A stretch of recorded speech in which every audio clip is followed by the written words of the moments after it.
Seja bem-vindo, seja bem-vindo. Mais uma transmissão no nosso canal do YouTube da Igreja em Porto Velho. Graças a Deus por mais uma lição. Iremos dar prosseguimento da nossa leitura do livro Fundamentos da Fé Cristã. Adentraremos aqui na lição 17, a Igreja, parte 2. E nessa noite iremos desfrutar dessa rica palavra, onde vai nos trazer alguns esclarecimentos sobre o corpo de Cristo, como as pessoas podem mudar a igreja, um crente pode ser da igreja, as igrejas podem se dividir, existe diferença de importância entre os crentes, um corpo pode ser edificado. Então, por meio dessa leitura, nós iremos desfrutar e com certeza nos dará esclarecimento dessas perguntas e também uma ampla visão do corpo de Cristo. Antes de tudo isso, lembre de você, amado irmão, querido ouvinte, dar um like, ativar o sininho para receber as notificações e também nos ajude a divulgar o nosso canal. Quero iniciar aqui com uma breve oração para que Deus possa nos iluminar com essa leitura de hoje. Querido Deus, nós agradecemos por mais uma transmissão, por mais uma leitura do livro, do Fundamento da Fé Cristã. Senhor, fale nosso coração, ilumina os olhos do nosso coração para ver a realidade, a visão da igreja, do corpo de Cristo. Senhor, venha abençoar essa noite e abençoa o coração daquele que está ouvindo, venha alcançar os corações de cada um. Amém. Então vamos dar continuidade aqui, seguindo a lista. Jesus ao Senhor. Amém. Vamos lá. O tema, os dois aspectos do habitar. Compreender o que é a igreja depende da revelação do próprio Cristo, pois a igreja é o seu mistério. Para um entendimento adequado da igreja, precisamos ter a visão dos seus vários aspectos revelados pelas Escrituras. Dentre eles, um dos mais significativos é o corpo de Cristo. Ver a igreja como corpo de Cristo dá-nos um correto entendimento da nossa união orgânica com Cristo e com os demais cristãos, bem como a necessidade de funcionar como membro desse corpo para expressá-lo.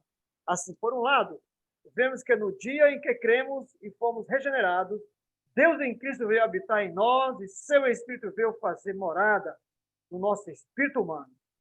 Por outro lado, e ao mesmo tempo, nós fomos colocados em Cristo, introduzidos nele e passamos espiritualmente a fazer parte dele. Portanto, temos aí um mútuo habitar.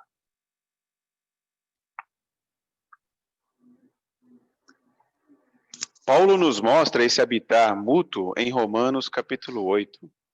Nos versículos 1 e 2, lemos: Agora, pois, já nenhuma condenação há para os que estão em Cristo Jesus, porque a lei do Espírito da vida em Cristo Jesus te livrou da lei, do pecado e da morte. No entanto, nos versículos 8 e 9, ele nos mostra Cristo habitando em nós. Portanto, os que estão na carne não podem agradar a Deus. Vós, porém, não estáis na carne, mas no Espírito, se de fato o Espírito de Deus habita em vós. E se alguém não tem o Espírito de Cristo, esse tal não é dele. Paulo aqui nos mostra que estamos no Espírito, se de fato o Espírito de Deus habita em nós. Ou seja, temos um mútuo habitar. A igreja como o corpo de Cristo. O Novo Testamento nos mostra que quando estava aqui na terra, Jesus era a corporificação de Deus. No entanto, após concluir sua obra, passando pela morte e ressurreição, ele preparou as muitas moradas, que somos nós, vindo habitar em nós quando cremos nele. Assim, ele se tornou, juntamente com todos os que creem nele, um corpo coletivo, sendo ele mesmo a cabeça, e os nele que creem, os membros desse corpo. Em Efésios 1, 22, versículo 22 e 23, vemos: E pôs todas as coisas debaixo dos pés, e para ser cabeça sobre todas as coisas, o deu à igreja, ao qual qual é o seu corpo, a plenitude daquele que tudo enche todas as coisas. Já em Colossenses 1,18, lemos: Ele é o cabeça do corpo da igreja, Ele é o princípio primogênito dentre os mortos, para em todas as coisas ter primazia. Pelos textos citados, vemos claramente que na igreja, Cristo precisa ter preeminência, a primazia, o primeiro lugar, indicando que os seus membros devem sempre viver e agir sobre a sua direção. Isso implica um viver de submissão e obediência à vontade do Senhor. Quando estamos no Espírito, espontaneamente somos submissos a Cristo. Por outro lado, quando estamos em nós mesmos, agimos e decidimos sempre de acordo com os nossos próprios pensamentos.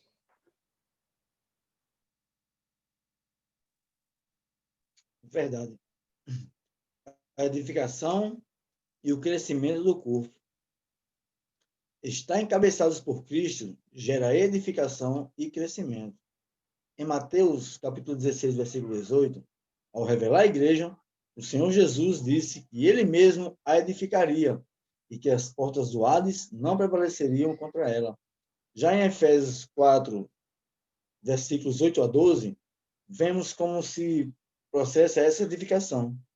Após a sua ressurreição, Cristo concedeu dons específicos para alguns membros do seu corpo, capacitando-os para a função de apóstolos, profetas, evangelistas, pastores e mestres, e lhe deu a incumbência de aperfeiçoar todos os santos para a obra do ministério e para a edificação do seu corpo. Em Efésios, capítulo 4, versículos de 14 a 16, está na versão King James, vemos o resultado. O objetivo é que não sejamos mais como crianças, levadas de um lado para o outro pelas ondas teológicas, nem jogados para cá e para lá, por todo vento de doutrina e pela malícia de certas pessoas que induzem os incautos ao erro. Longe disso, seguindo a verdade em amor, cresçamos em tudo naquele que é a cabeça, Cristo. Dele todo o corpo ajustado e unido pelo auxílio de todas as juntas, cresce e edifica-se a si mesmo em amor, na medida que cada parte realiza a sua função.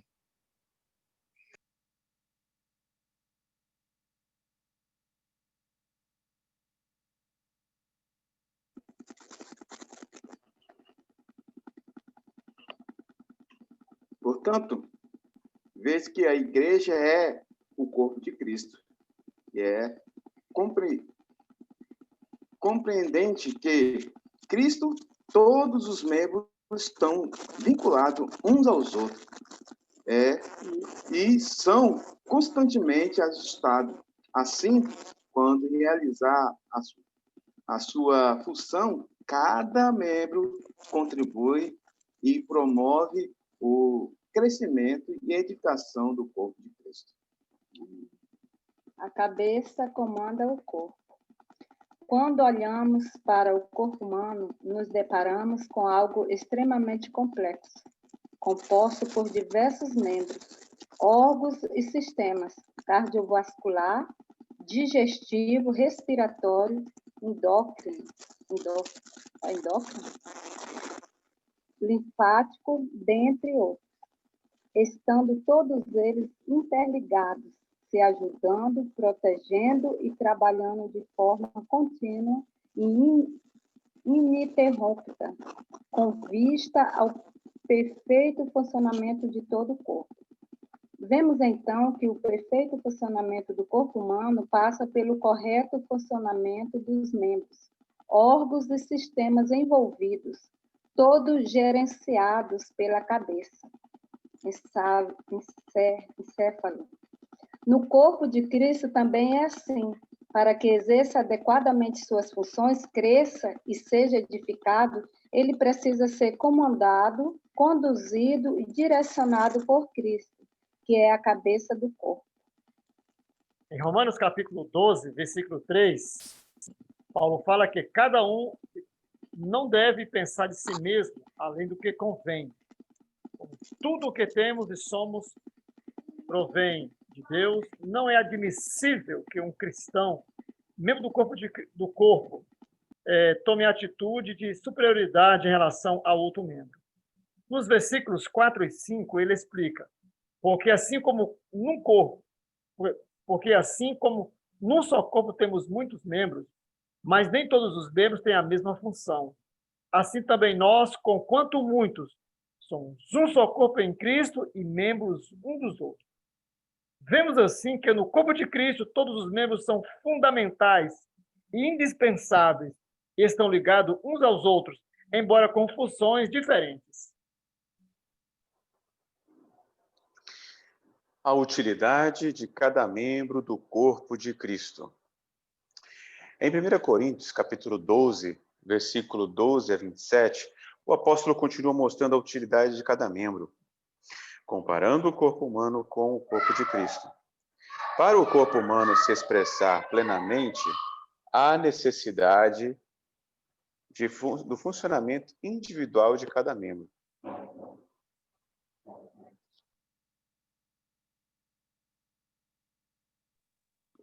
Vemos então não só a importância de cada membro, mas também como é essencial que ele exerça a sua função e seja útil ao corpo. Um olho que não vê, um braço que não se move ou um ouvido que não ouve, não deixa de ser membro. No entanto, é sem função e utilidade. Quando cremos no Senhor Jesus, coletivamente nos tornamos o corpo de Cristo, individualmente membros desse corpo. Assim sendo, para funcionar e ser úteis ao Senhor, precisamos estar encabeçados em Cristo e exercer nossa função segundo a sua vontade. Amém, verdade. No versículo 12, Paulo afirma: porque assim como o corpo é um e tem muitos membros, e todos os membros, sendo muitos, constituem um só corpo, assim também com respeito a Cristo. Em outras palavras, assim como o nosso corpo é um só, Cristo também é um só. E assim como o nosso corpo tem muitos membros, Cristo também tem muitos membros. Não há como dividir Cristo do seu corpo, pois eles estão unidos organicamente, pela vida e natureza dispensadas a seus membros no momento em que foram regenerados.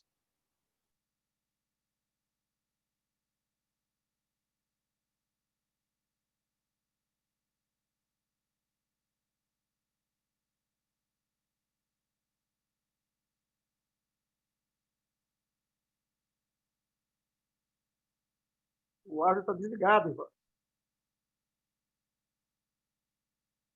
Sou eu que prossigo? No versículo 13, vemos que em um só Espírito, todos os membros foram batizados em um só corpo, ou seja, pelo Espírito. Fomos imersos no corpo de Cristo. No versículo 14, vemos claramente que o corpo não é um só membro, mas muitos. Os versículos 15 e 16 nos mostra que, mesmo que um membro que não pertence ao corpo, ainda assim não deixa de ser do corpo. Já nos versículos 17 a 27, o apóstolo conclui o assunto mostrando a importância de cada membro exercer sua função. Função essa designada por Deus. E também mostra que cada membro deve dar a devida importância aos demais, porque coletivamente são o corpo de Cristo e individualmente membros desse corpo. Senhor Jesus. Como é importante renovar e ampliar a nossa visão do corpo de Cristo. A igreja é o corpo de Cristo. E o corpo de Cristo é a igreja. Tendo Cristo por cabeça, tal visão certamente mudará até mesmo nossa maneira de ser e nosso relacionamento com Cristo e com os irmãos, membros do corpo de Cristo. Quando temos a visão do corpo de Cristo, mudamos também a maneira de tratar com a igreja. Por vezes, ouvimos alguns cristãos falar em mudar de igreja. No entanto, o membro não consegue falar que vai mudar de corpo. Se um membro sair de um corpo, ele morre. Se vermos que o corpo de Cristo é um só, jamais vamos falar em sair do corpo ou mudar de corpo. Da mesma forma, é a igreja, única e indivisível, pois foi gerada por Cristo. Cristo está nela e ela está em Cristo. todos os membros do corpo formam a igreja, a qual é o seu corpo. E quando esses membros estão encabeçados por Cristo, há plena harmonia entre eles e todos são a expressão dele. O corpo é contrário ao ego, ou individualismo. Quando vamos ao corpo, reconhecemos o corpo e cuidamos do corpo. Os problemas entre os irmãos e de desavenças. Distribuímos distúrbios e divisões já não têm lugar entre nós. Aleluia. Amém. Amém. Que bom, né? Mais um término da leitura aqui, desse capítulo aqui. Muito esclarecedor para nós, né? Essa leitura falou um pouco da igreja, né? E, querido ouvinte, amado irmão, nós precisamos ter uma visão clara da visão do corpo. Se nós tivermos uma visão clara, isso mudará a nossa maneira de viver, nossa viver cristão. E nós vimos nessa mensagem, né, que a igreja, ela é a casa, ela é a morada de Deus, né? É onde nós somos essa casa e o Deus Altíssimo habita dentro de nós. E também nós habitamos em Deus, né? Então, a igreja, ela é uma mútua habitação. Ela é também comparada como uma videira, né? Nós fomos enxertados nessa videira. E o Senhor fala agora, aquele que permanece em mim, esse dá muito fruto. Então, nós, por um lado, nós estamos em Cristo e, por outro lado, o Espírito de Deus está em nós. E, então, a igreja tem esse aspecto como uma habitação de Deus. E ela também tem esse aspecto como o corpo de Cristo. E como o corpo de Cristo,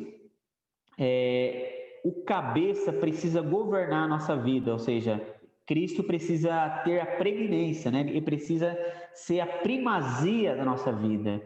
Olhando para a nossa experiência, Cristo tem sido, em primeiro lugar, ele tem sido a primazia da nossa vida. Então, nós, como os membros desse corpo, Cristo é o cabeça, todo o nosso viver diário precisa agir segundo o comando do cabeça. E ter esse comando é um viver de obediência, né? E de submissão. Então, nós, como os cristãos, né? Como o corpo de Cristo, precisamos estar conectado com esse cabeça. E como podemos estar conectados? É por meio do Espírito. Graças a Deus, que o Espírito de Deus habita em nosso espírito. E amado irmão, querido ouvinte, você hoje pode estar conectado com esse Deus como cabeça. Cristo quer cabeçar nossa vida e cabeçar em todas as áreas do nosso viver. Então, nós precisamos estar debaixo, né, desse governar. Porque é importante esse encabeçar. Para que a igreja seja edificada, né? Deus, ele quer edificar a igreja, né? Quer edificar o corpo de Cristo. E nós precisamos estar encabeçados. Então, o encabeçamento, né? Nós estarmos conectados diariamente com esse Senhor, vai gerar o quê? Um crescimento e edificação, né? Esse é o anelo de Deus. Em Mateus 16, 18, nós vimos um versículo que fala assim que o Senhor Jesus edificaria a igreja, né? O Senhor quer edificar a igreja, mas como que hoje, de uma forma prática, ele edifica a igreja? Por isso que nós precisamos ir para Efésios 4:12. Eu quero ler na versão King James, onde ele fala: assim ele designou alguns para apóstolos, outros para profetas, outros para evangelistas e outros para pastores e mestres, com o propósito de aperfeiçoar os santos para a obra do ministério, para que o corpo de Cristo seja edificado, até que todos alcancemos a unidade da fé e do pleno conhecimento do Filho de Deus e cheguemos à maturidade. Deus quer que os seus filhos cresçam, amadureçam, cheguem à plena estatura. Graças ao Senhor, né? Então é na igreja que Deus vai preparar o filho varão. E ele edifica a igreja hoje por meio do quê? Por meio dos seus homens dons, por meio dos apóstolos, por meio dos profetas. Essa é de forma prática que ele edifica. Então, graças ao Senhor que nós estamos debaixo de um cuidado dos irmãos, temos irmãos à frente que sempre estão nos aperfeiçoando para a nossa obra do ministério. E quando você é aperfeiçoado a exercitar seu dom, você vai cooperar com a edificação do corpo de Cristo. E você também pode o quê? Cooperar para aperfeiçoar outros a ajudar a negociar o seu dom, o seu talento. Então é muito importante, amado irmão, perceber que como membros do corpo de Cristo, nós temos uma função. E cada um nesse corpo é indispensável, você é importante para esse corpo. Cada um tem uma porção especial nesse corpo. Então não menospreze o que o Espírito te deu, um dom maravilhoso. Use em prol da edificação do corpo de Cristo. E para que possamos exercer essa função, nós precisamos sempre estar encabeçado por Cristo. O cabeça sempre vai nos dar direção, vai nos direcionar, vai nos governar. Nós não estamos isolados. É interessante que quando nós cremos no Senhor Jesus, o Senhor não nos deixou sozinhos, mas nós somos batizados, introduzidos para dentro do corpo, do organismo vivo. Então agora nós estamos unidos, vinculados, juntos, nós estamos crescendo juntos, né, para essa edificação dessa casa. E a importância, irmãos, dessa visão, porque quando nós temos a visão do corpo de Cristo, muda a nossa maneira de agir. Quando você tem a visão ali, você vai amar mais o irmão, cuidar um dos outros, pastorear. Quando você não ama o seu corpo, você cuida bem do seu corpo, né? Quando um membro sofre aqui, você corta o dedo, né? Todo o corpo sofre. E quando nós temos a visão clara do corpo de Cristo, nós percebemos quando um irmão sofre, tem alguma dificuldade, passa alguma provação, até mesmo cai numa situação negativa, você compadece, você tem empatia. Então, quando nós temos essa visão do corpo, nós começamos a amar mais os irmãos, cuidar mais dos irmãos, a nossa visão, o nosso viver muda. Então, como nós precisamos ter essa visão do corpo, não só da igreja, mas do corpo de Cristo, e perceber que nós estamos no corpo, e no corpo não há ego, não há individualismo, é um viver coletivo. Louvado seja o Senhor, irmãos. O que precisamos hoje é estar cada dia sendo encabeçados por Cristo, usando o nosso dom, né? Cuidando uns dos outros para a edificação do corpo de Cristo. E juntos estamos crescendo, edificados, né? Como essa casa espiritual. E um dia nós vamos chegar ao quê? A estatura, né? E a maturidade ali, perfeita em Cristo Jesus. Louvado seja o Senhor. Então, nós estamos finalizando aqui essa lição 17. Você que gostou, compartilhe, lembre-se de dar seu like e ative o sininho, né, para receber as notificações. Boa noite, ou também boa tarde, não sei que hora que você vai estar ouvindo essa mensagem, ou bom dia, que Deus abençoe a sua vida e que Deus possa estar edificando a sua casa, a sua vida. Amém.